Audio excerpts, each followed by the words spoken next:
I felt the salt air in my lungs as I stepped out of the barracks lounge. The laughter of my shipmates rung just behind me, half muted by the night wind. I should have stayed inside with them. Instead, I walked toward the little off-duty gathering on base, the one my team organized to decompress after weeks of drills. I was Petty Officer First Class Marcus Reed, a logistics manager in the Navy, and I believed I had control. I believed I knew how the night would go. I was wrong. The gathering was small, private, respectful, until the host appeared. I watched him, a shipmate I had seen dozens of times but never truly known. He wore that easy sailor grin, the kind that said he owned the room. He invited me a drink. I accepted. Something in his swagger made me tense. I didn't realize how badly I should have left. At some point, the female coworker arrived. She stepped in quietly, hair tucked back, the kind of professional calm I respected. My gut told me, watch him. Keep your eyes open. I moved to the side of the room, found a chair near the window. I sipped my drink. I felt the wooden arm of the chair rough under my palm. I heard the low hum of music. I smelled sweat, beer, chlorine from earlier training. I felt safe. Then the host's voice cut sharp. "You know," he said, glancing toward her, "I think about you sleeping with me." He said it loud enough the room went still. His grin vanished. She froze.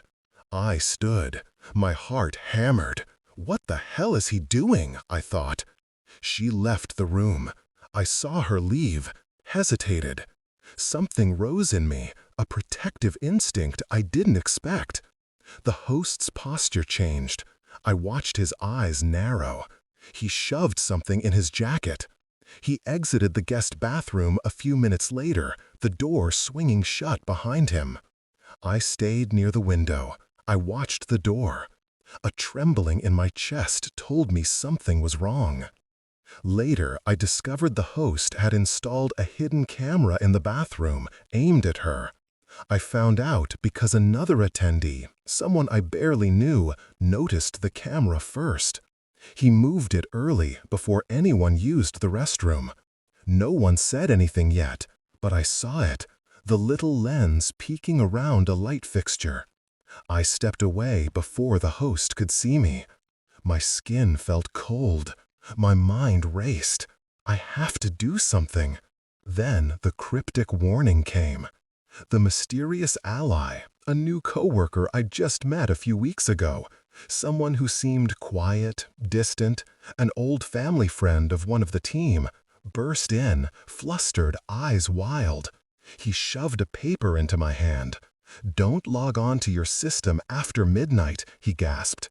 His face was sweaty, gray in the low light. "Your access code will trigger something you can't undo. Wait for the 3 a.m. alert." He scrambled out before I could ask why. The paper clutched in my hand felt like it weighed a ton. My heart thundered. The laughter had faded. The drink tasted stale. I glanced at the wristwatch on my arm. 10:47 p.m. The ticking clock had begun. I knew this was no ordinary night. I knew I was now inside something I didn't understand yet. The warning echoed in my head. "Don't log on.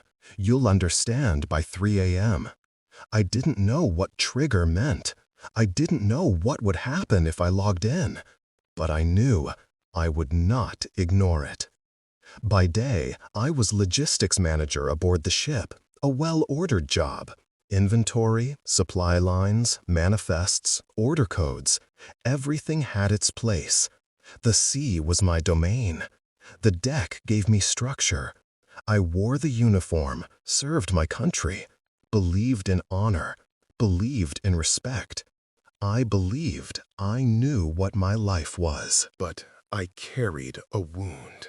a scar invisible to the eye, but heavy in my chest. My mentor, the man who'd brought me into the service, died in what they called an accidental maintenance explosion. He was like a father to me. His name was Chief Petty Officer Harris Cole. He warned me once, always watch the cracks. I didn't listen. Then he died. The investigation closed with no foul play declared. I never accepted that explanation. He told me something was off. I replay his last words in my mind. It's not what it looks like. I never heard them for real, but I felt their weight. Now, the warning from my ally reopened something inside me. The memory of late-night phone calls, strange emails to the command. Things I ignored so I could stay afloat in the uniform. I'd told no one. I had to keep moving, keep doing my job, keep serving. Home mattered, family mattered, the sea mattered.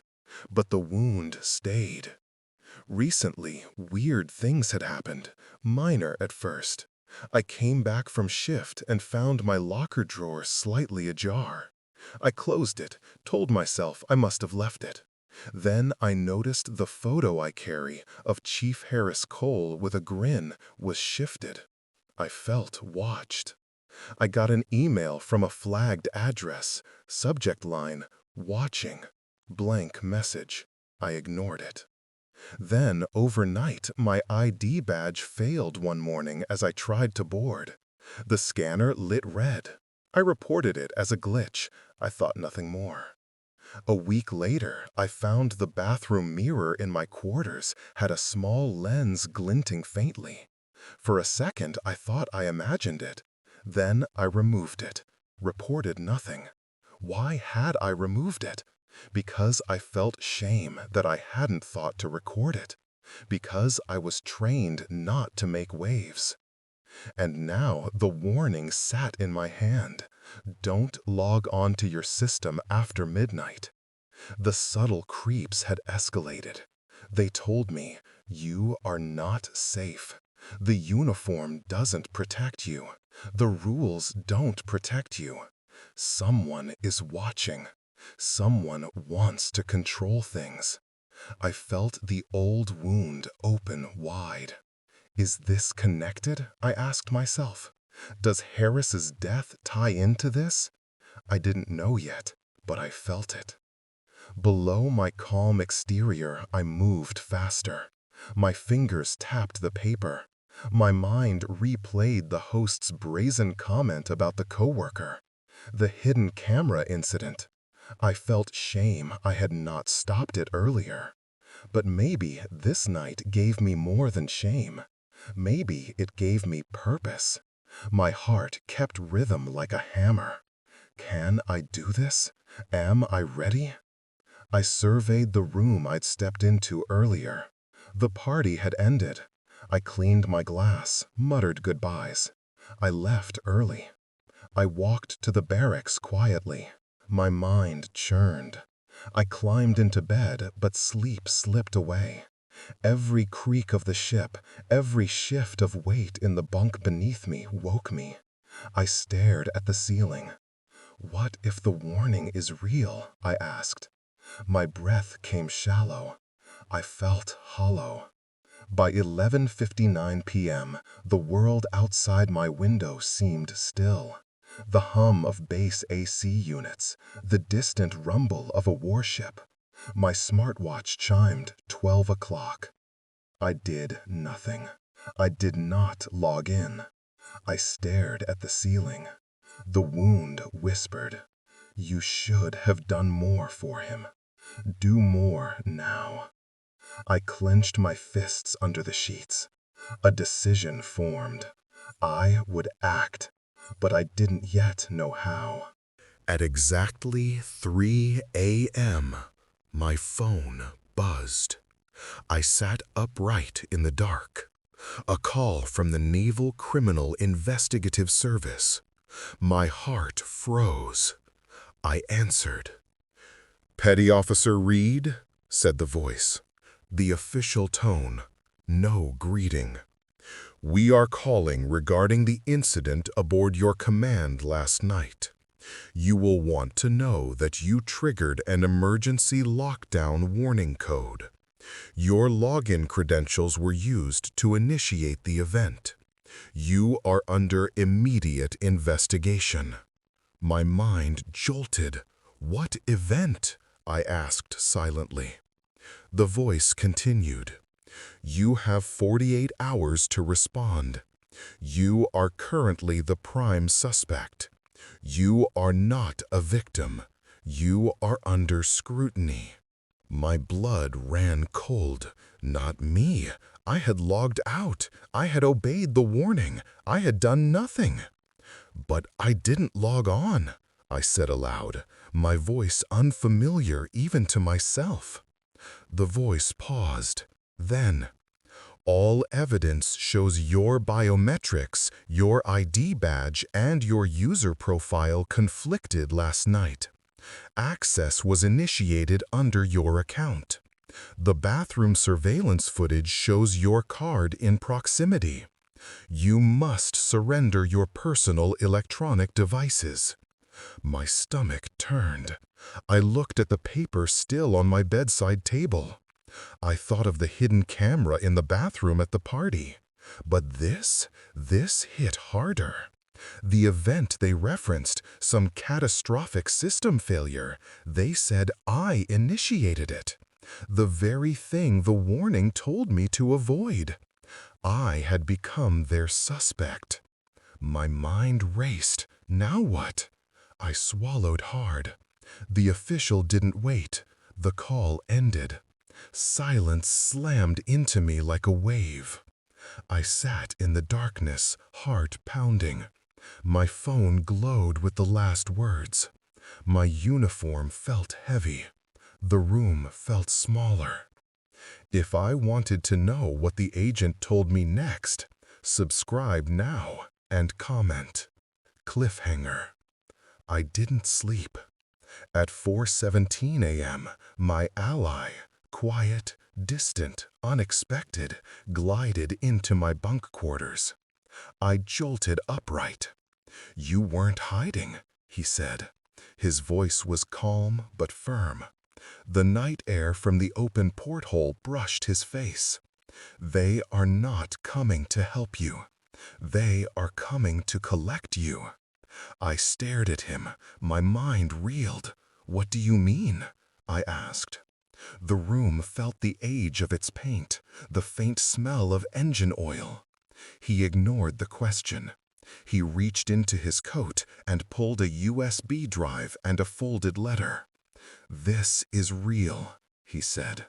He handed me the letter. "You are being framed.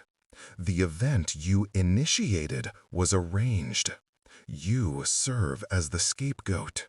My knees buckled. I gripped the edge of the bunk. I looked at his face. He wasn't the jittery friend anymore. He was authority. He said, "Listen, you were warned for a reason. The host at the party, the camera, the creep incidents, they're threads of the same net." I tried to speak, but my throat closed. My fingers fumbled the letter. I recognized the handwriting, the scrawl of Chief Harris Cole's wife, my mentor's widow. Then I looked at the USB. "What is this?" I whispered. "Your inheritance," he said. "But first you must listen to me. The system failure, the login, the biometrics, they were hijacked. Someone used your badge, your credentials, your reputation to open the door. The cavalry is the enemy. They're part of the conspiracy." For a moment, time stopped. I tasted metal on my tongue, the dry cotton of my uniform shirt against my skin. My ally's words formed a new world around me. I realized everything I trusted, the chain of command, the rules of service, the honor system, they were not what I thought. He handed me the letter again. "Read this now. Then we move." My heart thundered. My mind begged for more detail. I didn't yet know what I would find inside that drive, but I knew I couldn't trust the phone call. I knew I had to trust him. I nodded once, tight. He waited. Outside the porthole, I heard the base lights hum in rhythm with the ship's engines. The Allies' steady gaze said, "There's no going back now." I opened the letter. The handwriting trembled. The paper smelt like old ink and salt wind. It was from Chief Harris Cole to me. "Marcus, you must know the truth. You are not alone." My mentor had left instructions I never saw. I swallowed the lump in my throat and read on. The letter explained that his accidental death was no accident. It said he had uncovered something about the logistics network, the data flows, the hidden camera network on base. He feared for me. "You carry something they fear. Protect it." The ally watched me. Then he said, "You were told your job was logistics manager. That was your cover. Your real inheritance is here." He handed the USB. "It holds 2 parts, the recording your mentor made and the code that leads to the vault." My mind jolted. "Vault?" I asked. He nodded. "You are inheriting this, not just the system, but the mission. That is your inheritance." My chest constricted. I looked at the room's metal hull. The ship creaked. Outside, a storm churned the ocean. I felt small. The ally said, "Your mentor's legacy, his hidden network of data, the camera in the bathroom was a test, not just of the host, but of the system they built. You passed by doing nothing, but now you must act."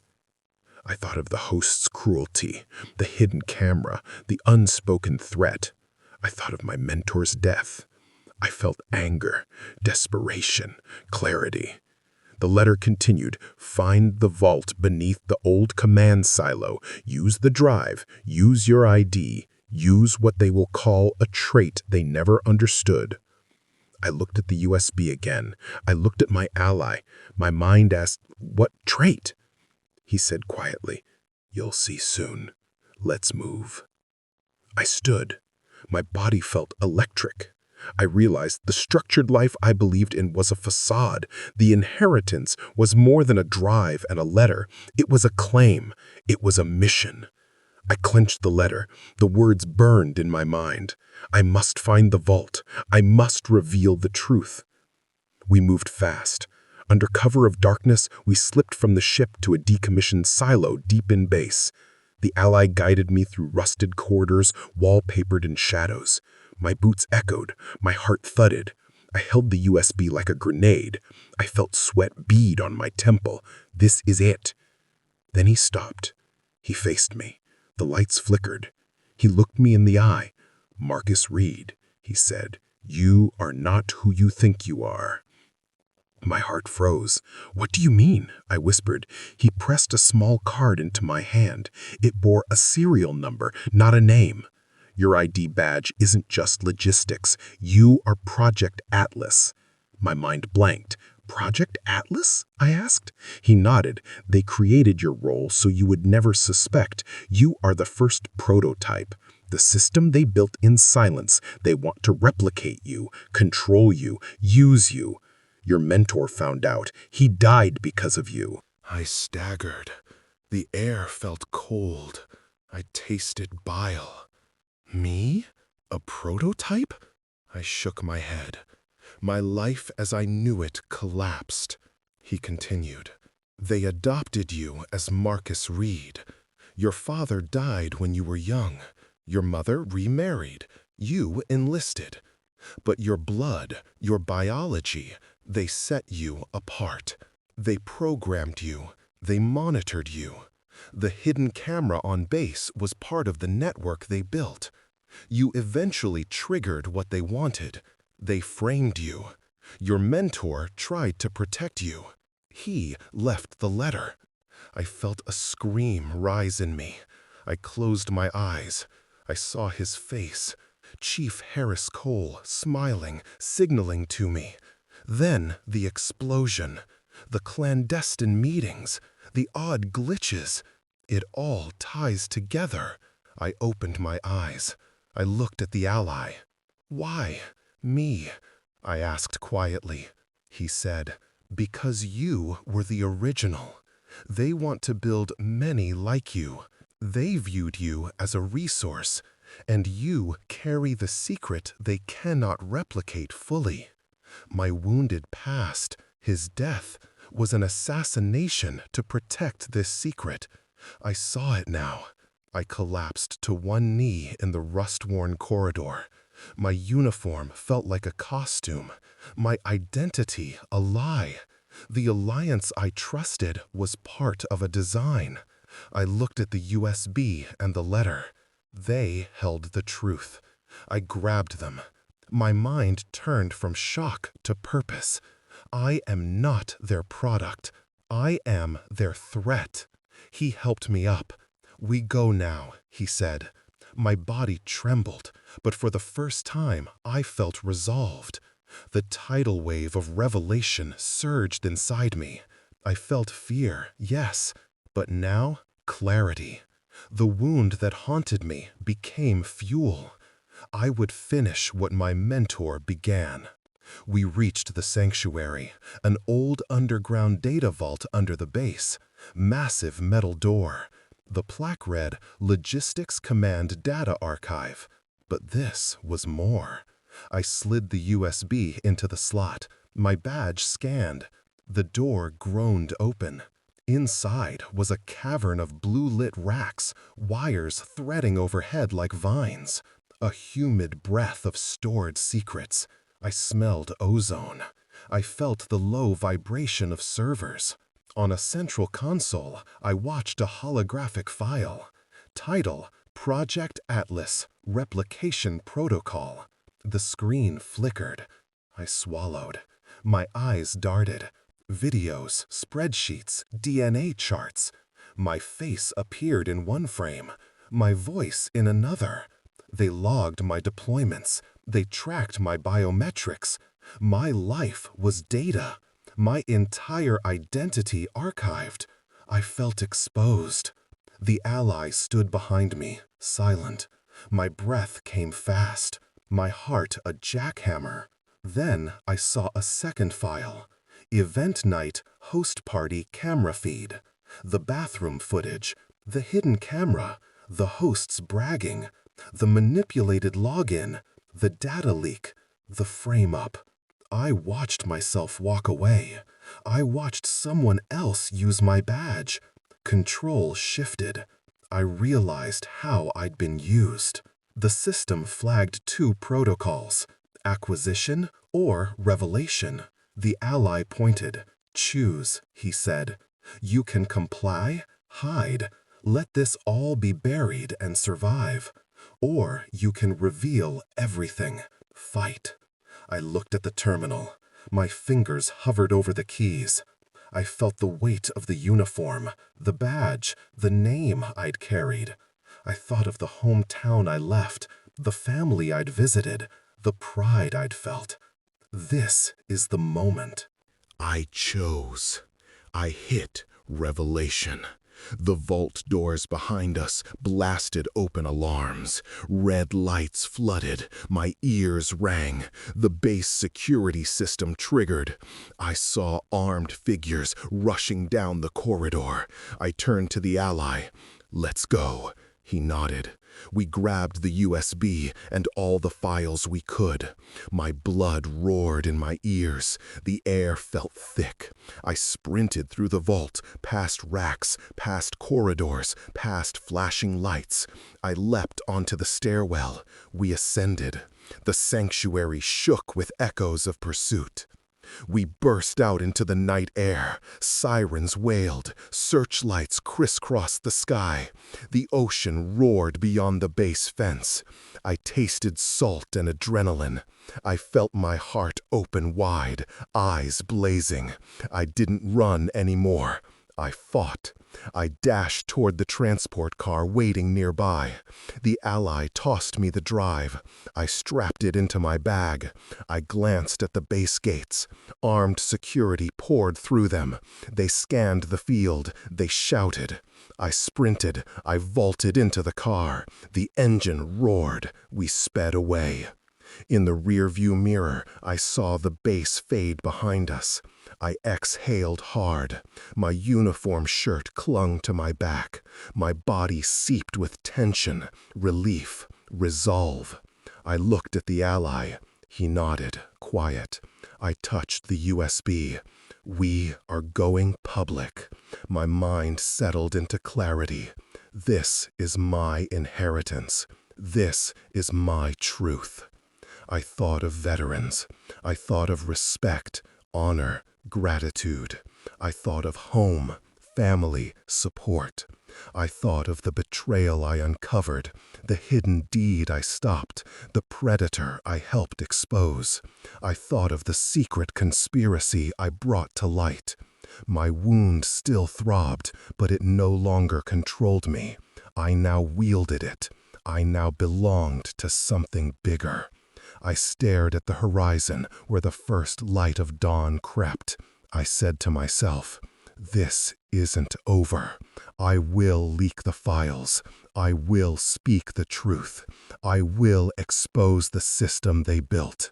I will fight for the silent victims in barracks, in base parties, in uniforms just like mine. I will honor my mentor's memory. I will honor the ones I serve. If you believe one person can expose the truth, no matter the cost, subscribe now and join our fight.